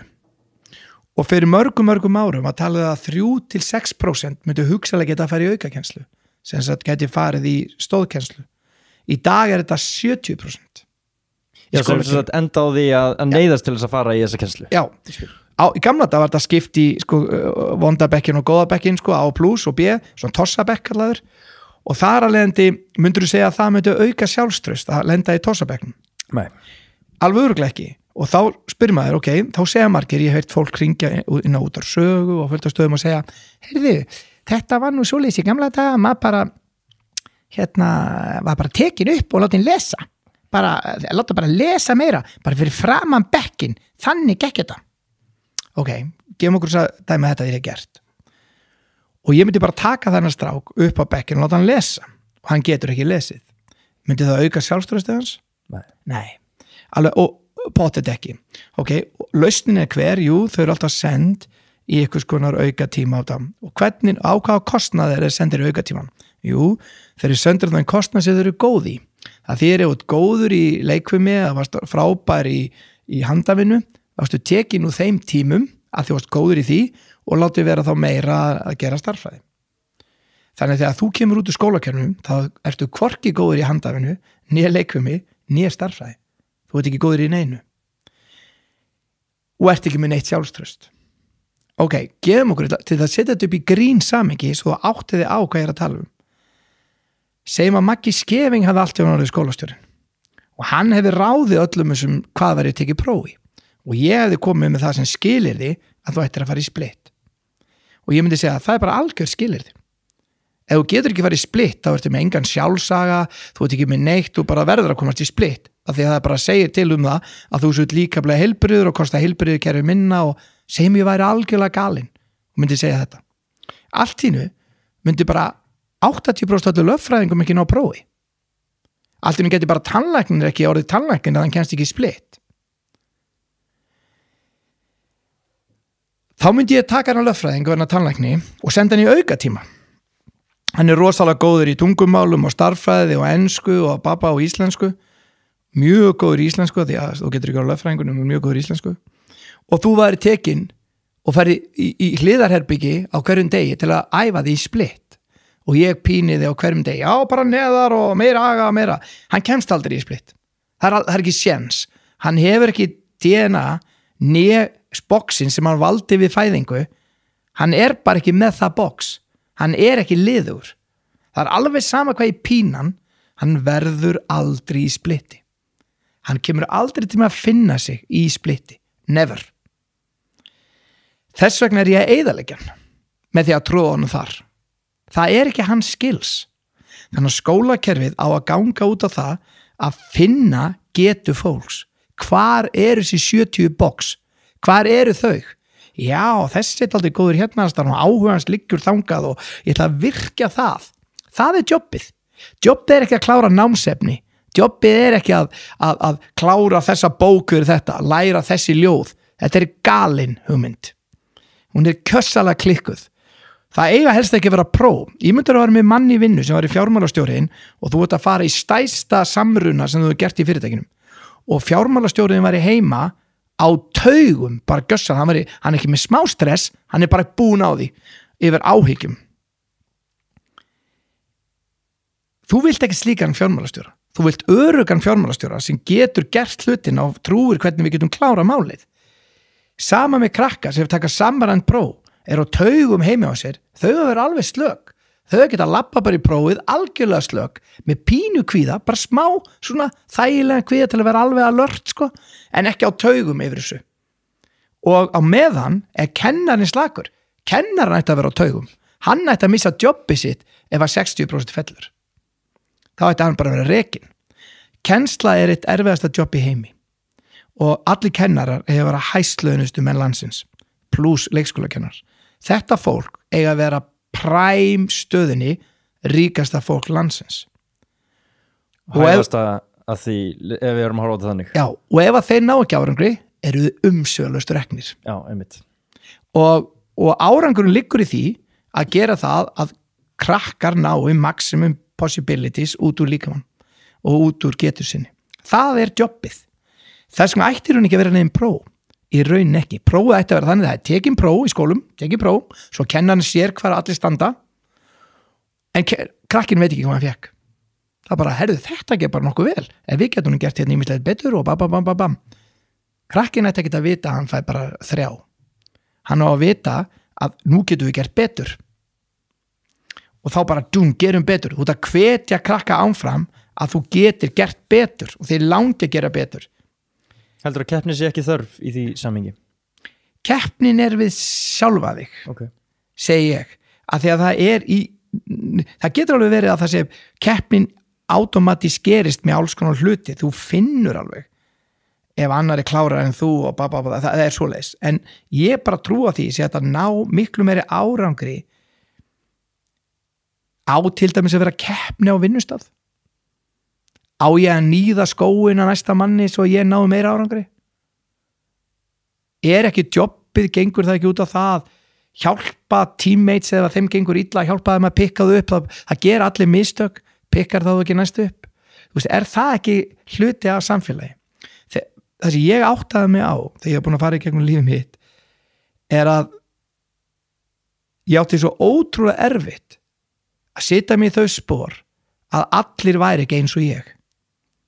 Og ég sá það bara þannig, byrju, af hverju getur þú ekki gert þetta ef ég get gert þetta? Byrju, af hverju getur þú ekki unnið til 10 ef ég vann til 3 í nótt, sko? Og af hverju er það svona erfitt? Þetta er líka galið. Þegar maður átta sig á því að boxin eru 100 og fólk er mismunandi, þá fer maður að átta sig á styrkleikum.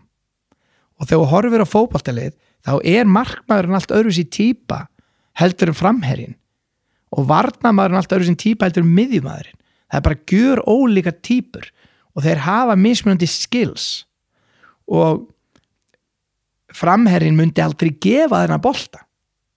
Þú veist, hann myndi ekki senda hann myndi reyna sjálfur. Og þetta er bara öðruvísi persónueiginleikar og þú velur samfélag og við ákveðum að búa í samfélagi, þá verðum við að gera okkur grein fyrir því að sumir eru bara öðruvísi. Staðan fyrir þess að segja eins heilsu. Ég hef oft hitt óheilbrigðasta fólkið í heilsugeiranum.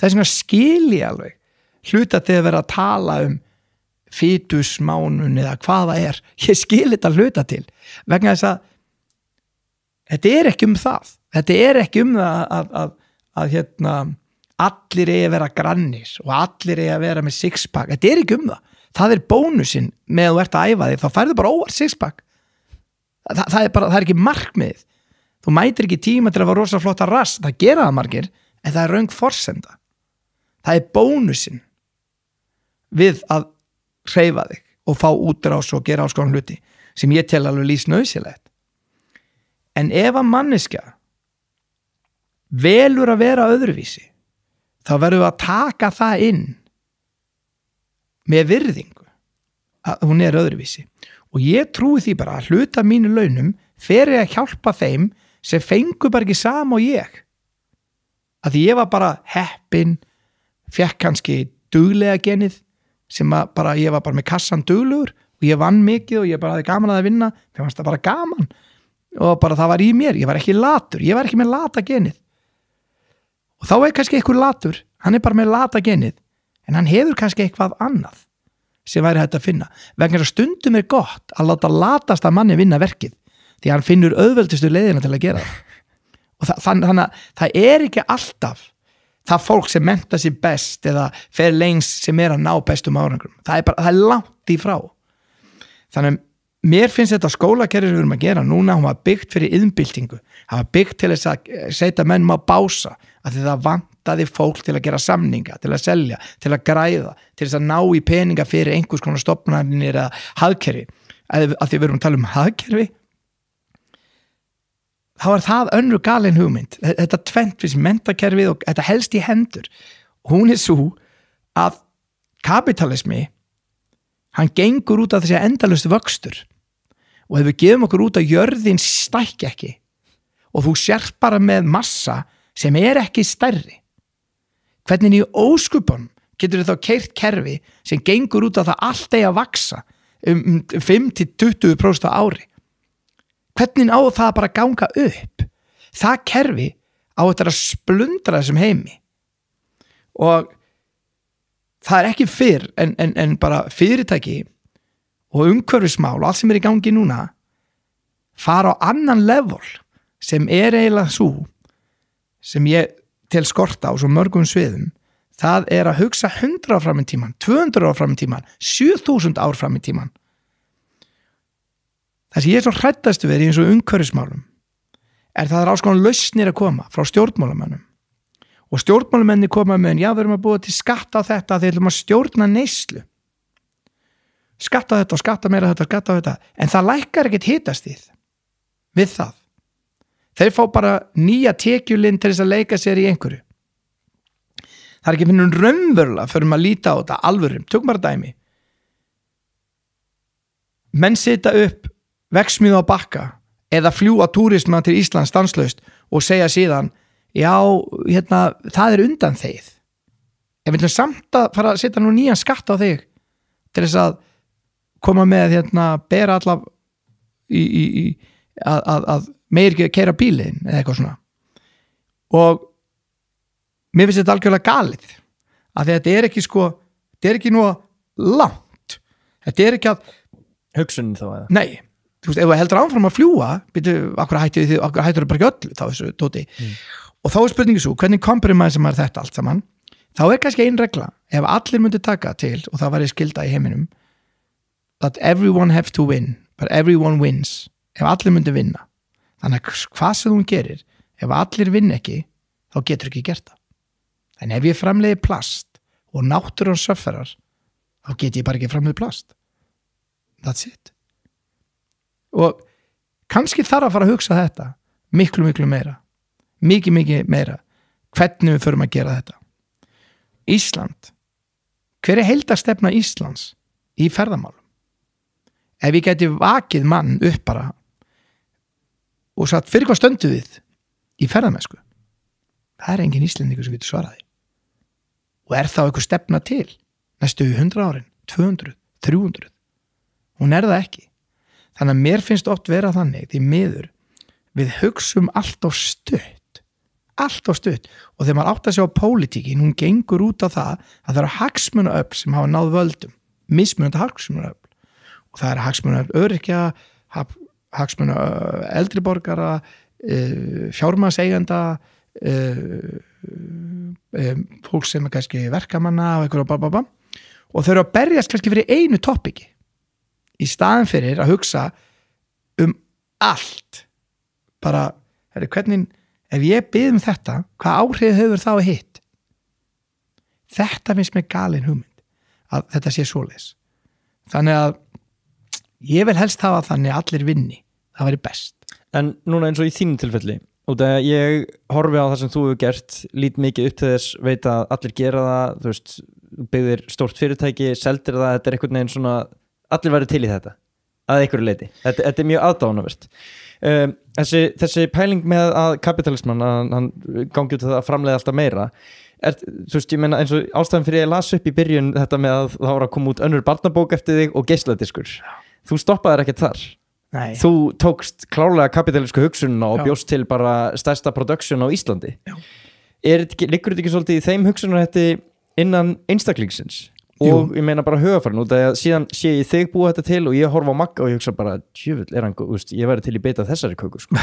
Sko, það ég ætla aðeins útskýra hvað strögglum mitt var.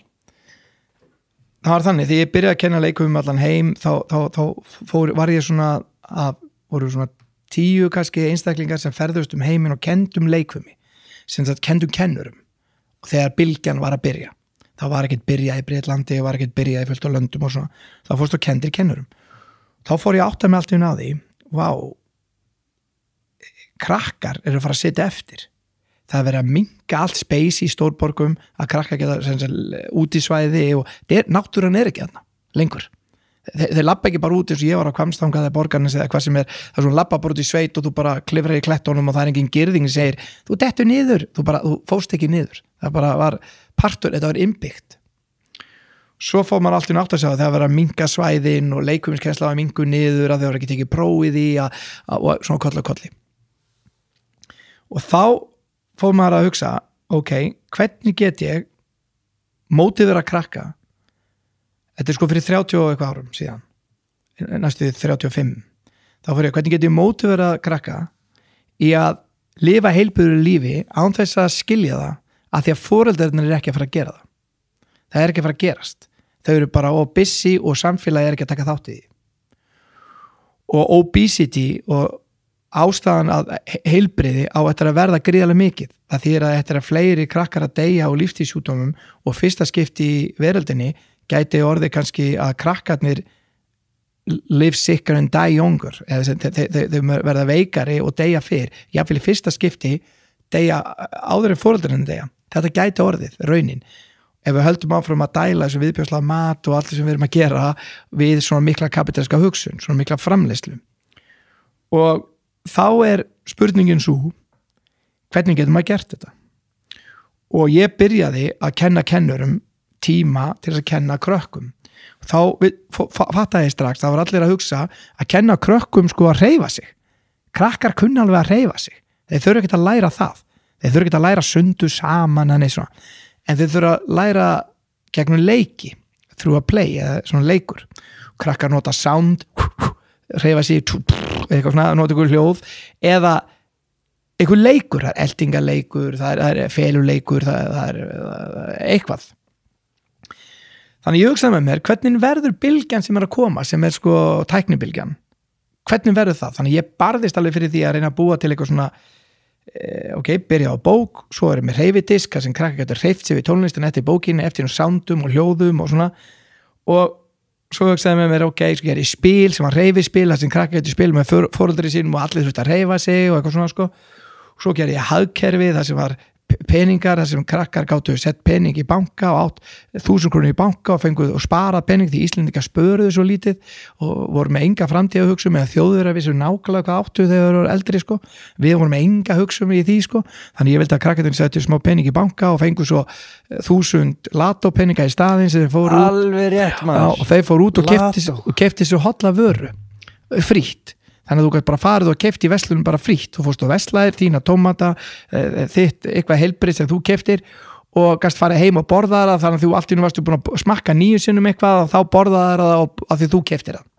og þetta var svona til þess að koma fyrsta grunninum á það að þú tækir þátti að borða hollan mat, bara ég ætla að nota Lató í hollan mat og ég á peninganum bankanum og þetta var gríðarleg vinna að því ég þurfti að fara sjálfu með alla vörurnar, fá þar gefins og þetta var bara trillt vinna sko.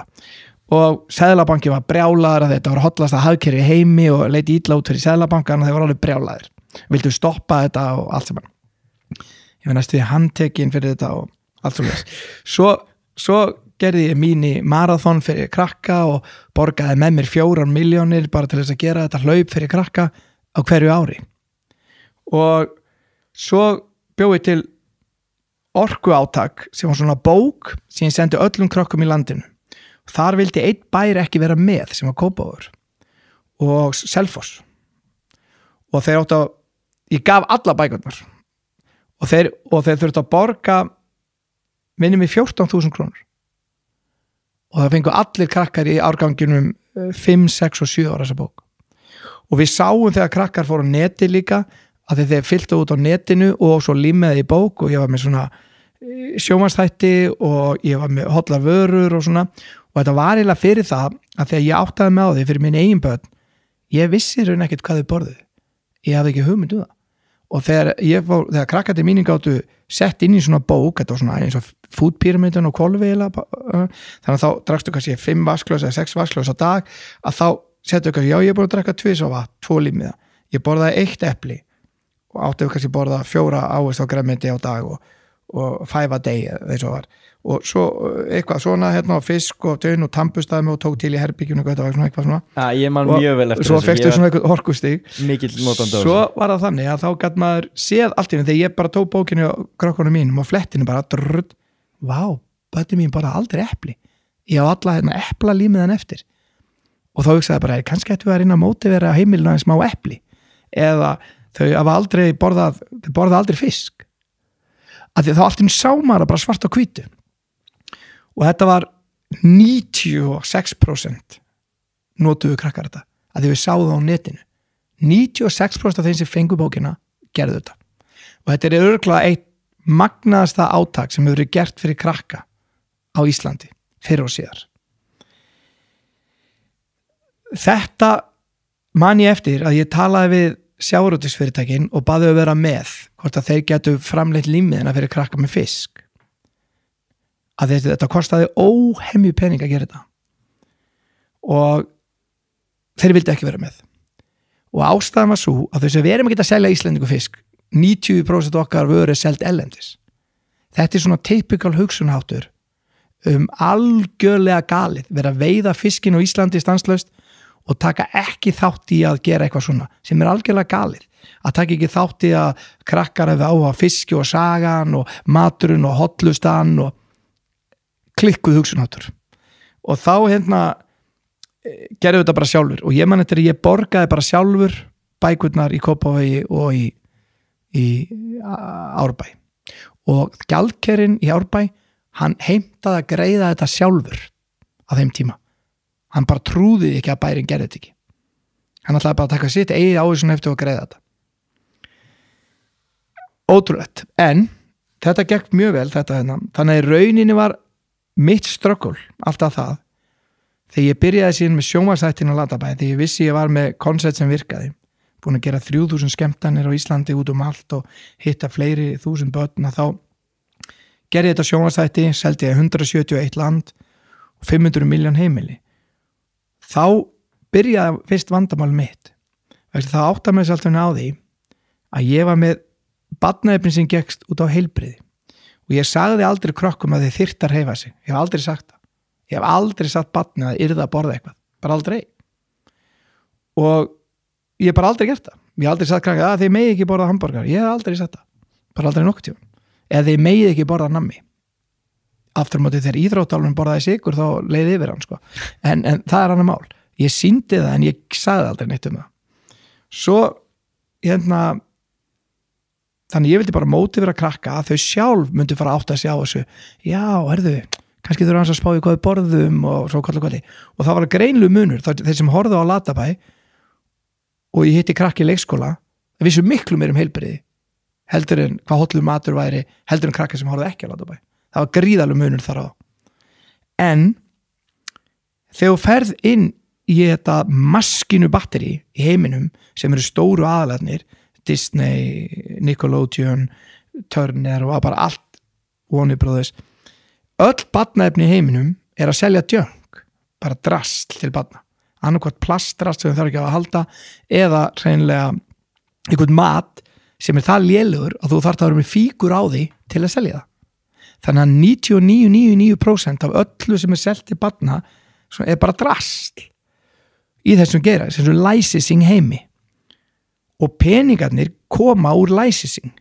þeir koma ekki fyrir sjónvarpsefni þú færði eiginlega ekkert borga fyrir sjónvarpsefnið og sérstaklega á 10 árum sem ég var að selja efni þá fór það kannski 100 niður í 0 og að því það stjórnmálumenn bönnuða mætti ekki auglýsi til barna í barnaefni sjónvarpi og þá allt hún hugsaði sjónvarstöðin hvernig náði þá að það er með 2 tíma í sjónvarpinu enga auglýsingar, ég verði að gera eitthvað þá sögður við framleiðendur á barnaefni þú borgar mig fyrir að vera á skjánum og þeir sem voru að selja djöngi voru vinsælistir í að selja eitthvað brats eða eitthvað drast sko, eitthvað dúkku sem lífði út þessu gleðikonu sko, að þá myndur við þá borguðu þeir sjónvarstöðinu og allt í var barnaefni voruði bara algjör ógeð sko bara barnið gæti ekki hort á þetta sko og bara drasl og það var einstök aðal sem heldus upp í BBC og bara nokkur aðalar í heiminu sem bara heldus upp í sko og þá sá maður allt í hennu að þú ert eiginlega bara nána skjaldþrota vegna þess að þú vilt ekki fara á sykurinn og nammið og hvert átt að fara hverjar eru vörurna innan þá því ég á ekki farm, ég á ekki bóndabæ þannig ég get ekki selt epli og ávexti þó ég sé að sala jókst á Íslandi 22% í grænmeti og ávextum þegar Ladibær var í gangi við jukum grænmetisneyslu 29% í Mexiko það er stæsti innflutningu frá Bandaríkjunum til Mexiko í 7 ár bara aldrei verið framleitt svona mikið og við jukum grænmetisneyslu í Asta í Bretlandi nánast 42% og þegar við gerum átak með þeim þannig að það er eiginlega þannig en ég átti bara ekkert svoleiðis þannig að ég fekk engar pening fyrir það Þannig þetta svolítið að snúast við þarna að þú byrjar að framleiða til þess að í rauninni auglýsa og selja þá meira af merchandise maður hefði átt að gera það ég er að tala um þá vondu kallarnir í þessu tilfelli já. Þannig að þeir framleiða bara sjónvarpsefni til að selja vörurnar Þannig þeir eru rauninni bara auglýsa til barna með sjónvarpsefni yes.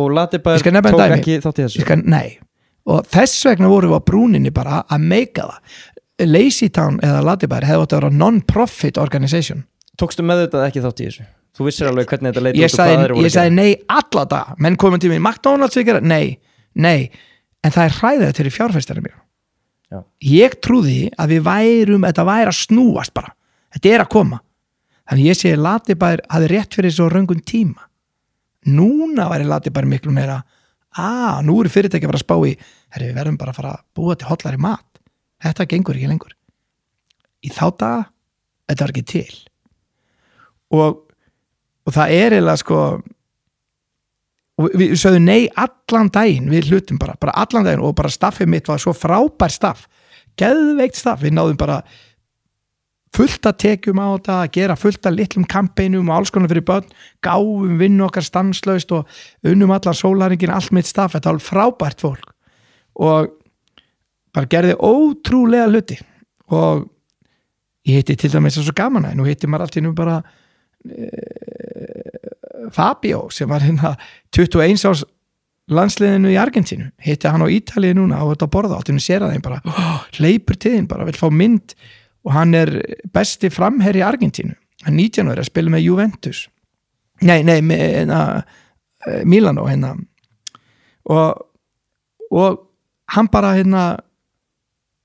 sagði bara ég ólst bara upp við að horfa á þig og þess vegna er ég í íþróttum og hann er eitt besti leikmaður Argentínu frábært sko, gaman að fá þetta en það er eiginlega þannig allur þessu hópur sem stóð á baku þetta var með svona vision að reyna að gera þetta einhverju alvöru, laði metnað sinn í barnaefnið, laði metnað sinn í bara allt en voru með algjöru vandræði með vörðnar hvaðan koma þessar tekjur hvaðan koma þeir og verslunin vill heldur ekki endilega selja holla mat þeir eru ekki alveg þar þeir græða meira á tjönginu og þess vegna var þetta svona slagur sem var áhugaverður en ég lít tilbaka og er alveg fullkomlega sáttur við það að hafa hreinlega aldrei kompromisað þarna, aldrei.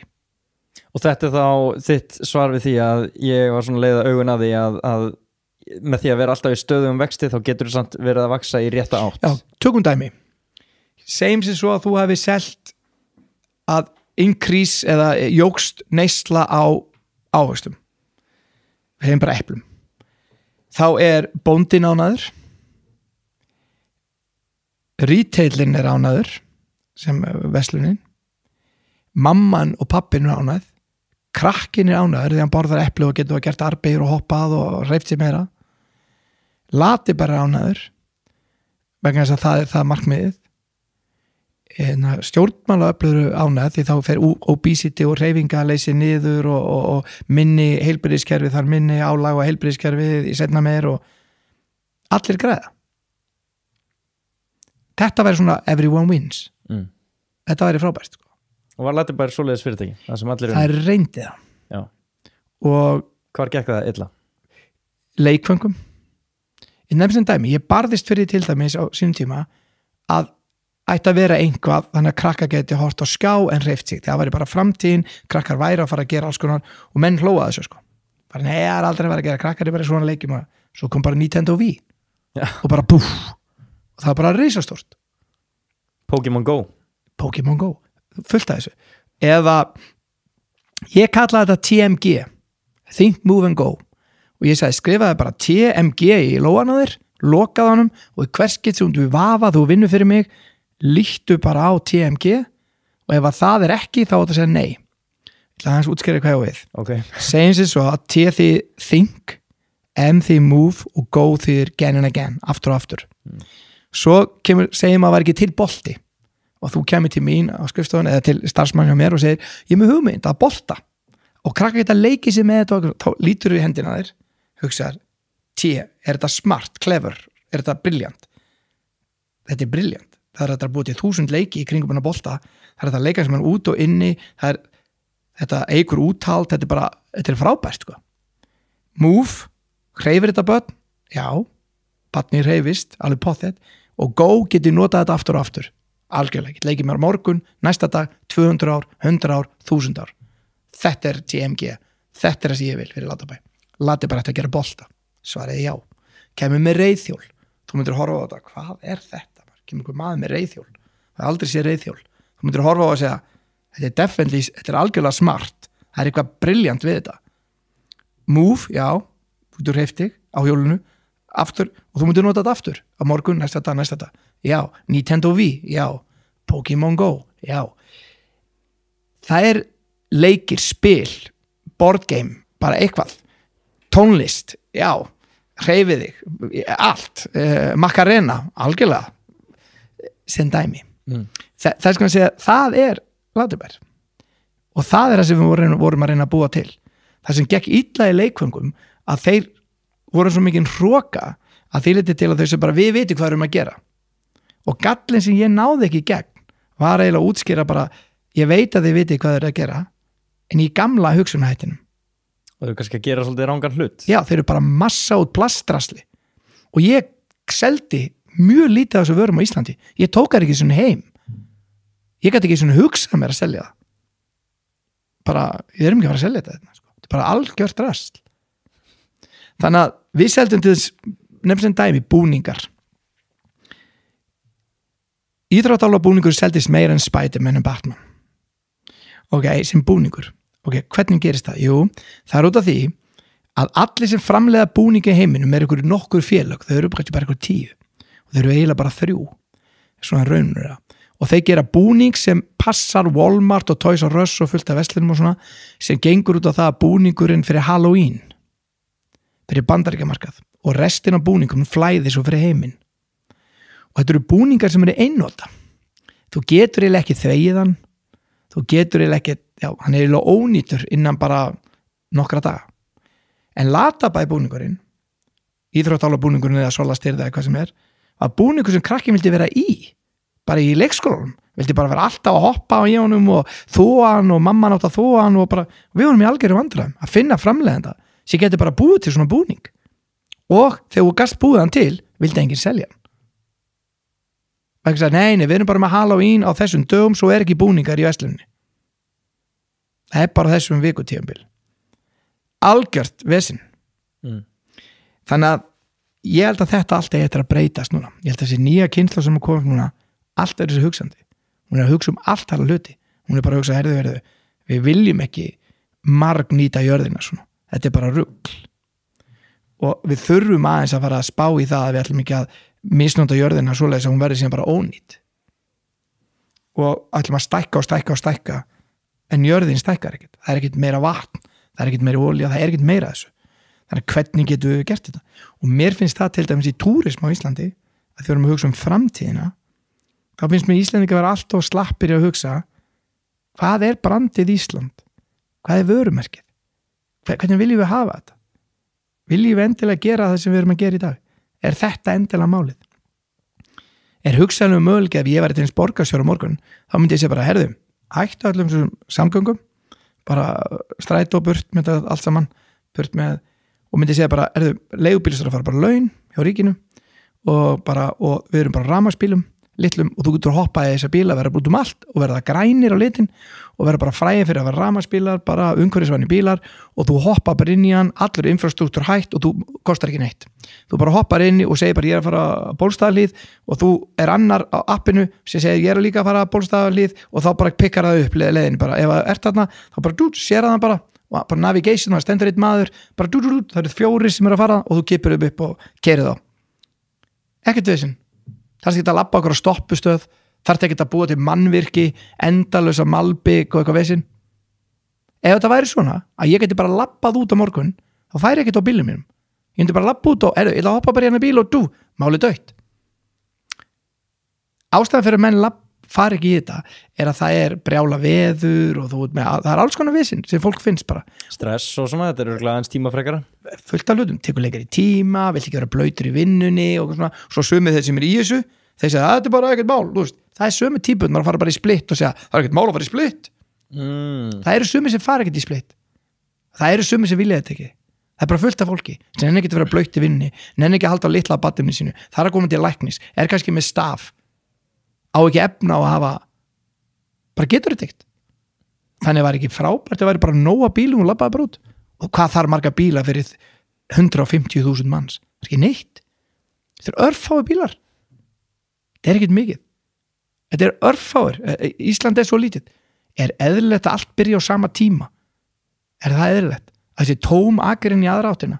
Er þetta bara eðlilegt? Á alltaf hætta klukkan 5 og 4 og af hverju það? Af hverju ekki banki bara og eða háskólinn, af hverju byrjar hann klukkan 7? Af hverju byrjar hann ekki bara klukkan 12? Af hverju er þetta svona? Og ég held að við sem ekki að spá alveg nóg mikið í svona bara hvernig viljum við hafa þetta. Því miður eiga skemmtiferðaskip að fá að koma til Íslands. Þeir svara ekki bara nei. Hvers vegna? Já, bara mengun. Eitt skemmtiferðaskip í höfni mengar en allir bílar á Íslandi á einum degi. Já. Ok. Æðu ekki bara banna það. Þeir segja til dæmis að sumi segja það að kjölvatnið sem fara úr bátánum sem er hleypt út hérna, að það sé út af því sem er svona sé komið. Það er leikur kötturinn grafin.